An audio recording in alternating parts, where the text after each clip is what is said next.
सम्पूर्ण साथीहरूलाई दर्शन नमस्ते सेवा भन्न चाहन्छु है। फेरि पनि तपाईँ माझ नयाँ ब्लग लिएर उपस्थित भइसक्यो। कृपया सुरुदेखि अन्तिमसम्म हेरेर साथ सपोर्ट गरिदिन भन्न चाहन्छ त्यो साथीहरू। यहाँ चाहिँ तपाईँलाई देखाउन गइरहेछु। म चाहिँ दिनभरि अमलाहरू गर्ने अनि यसले त कति पनि हुँदैन त।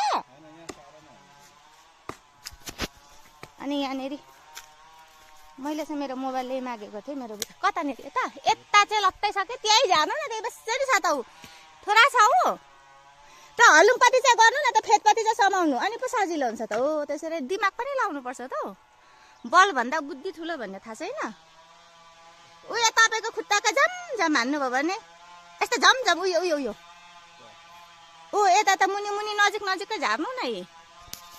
दाम दाम दिनु न। ए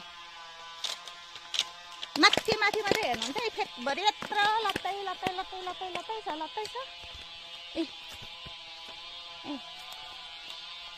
अनि तपाईँले जरा चाहिँ किन निकाल्नु खोज्नु भएको बाबा? अनि मेसिन लाएर डाङ्गै ढालिदिँदा अनि 1 सेकेन्डकै काम हो त। 1 सेकेन्ड होइन, 1 मिनटकै काम हो त।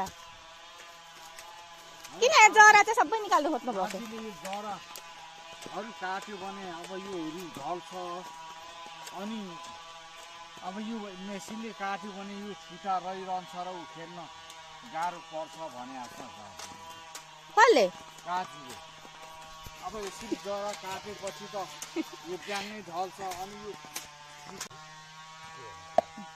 काजी काकाले आइडिया दिनुभएको अरे यसरी खानु भनेदेखि चाहिँ ढल्छ भनेर। काजी काकाले आइडिया दिनु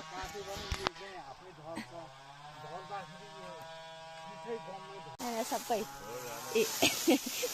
अनि मैले चाहिँ यो रुख चाहिँ चिनारी रुख हो, नकाट्नु यहाँनिर। अब तपाईँलाई चाहिँ आमाले जानेको छ कि छैन भनेर भनेको। ऊ त तल्लो के त्यति साह्रो उयो भएको। अब मटर कोसा पनि खाने बेला झप्प हुँदैछ।